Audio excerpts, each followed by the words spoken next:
মানুষ কিন্তু কোনো না কোনো আশা নিয়েই বেঁচে থাকে। মানুষের প্রাপ্তি অপ্রাপ্তির হিসেব মিলাতে মিলাতেই দেখা যায় বাকি অর্ধেক জীবনটাই শেষ হয়ে যায়। শখের কোনো কিছু কিনলে নিজের কাছে কিন্তু দেখবেন অনেক বেশি ভালো লাগে। তেমনি একটা শখ পূরণ করে ফেললাম। সংসার খরচ থেকে টাকা জমিয়ে আমার ইউটিউব প্ল্যাটফর্মের জন্য একটি শখ আমি পূরণ করে ফেললাম।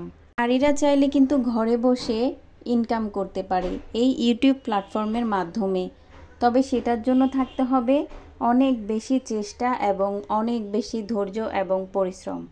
সেই সাথে কোনো কাজ যেমন ইনভেস্ট ছাড়া হয় না।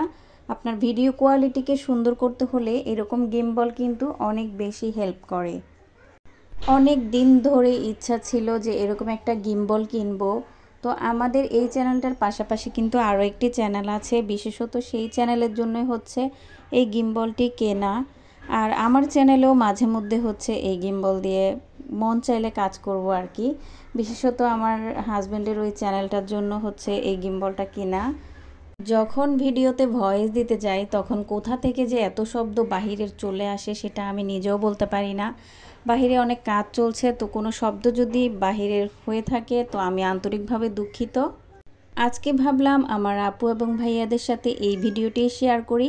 টাকা জমিয়ে কিভাবে শখের কোনো জিনিস কেনা যায়, শখটাকে পূরণ করা যায়, সেটা কিন্তু আমি প্রমাণ করে দিলাম।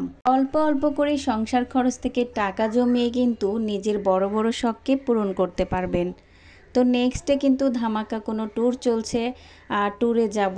তো কোথায় যেতে পারি, চট্টগ্রামের কোন দর্শনীয় স্থানে যেতে পারি, আপনারা কেউ জেনে থাকলে কমেন্টে জানাবেন। আপনারা একটু গেস করেন তো আমি কোথায় যাব নেক্সটে। তো এই তো দেখিয়ে দিলাম আর কি গিম্বলটা কেমন। নেক্সটে কোথায় ট্যুরে যাব সেটা প্লিজ কমেন্টে জানান, যদি আপনারা আইডিয়া করতে পারেন আর কি। তো সামনে হয়তো একটু ট্যুরে যাব, সেজন্য এই যে একটু সামান্য কেনাকাটা। তো ভিডিওটি কেমন লাগলো জানাবেন। আর আজকে কিন্তু কোনো রান্নাবান্না শেয়ার করছি না, আমার গিম্বলটি কেমন হয়েছে সেটি একটু জানাবেন প্লিজ। ইউটিউবের জন্য এই প্রথম কোনো কিছু কেনা, আসলে তেমন আয়োজন করে কিছু কেনাকাটা করা হয় না। তো এটা একটা শখের জিনিসই বলতে পারেন। ভালো লাগলে লাইক দিয়ে আমাদের পাশে থাকবেন।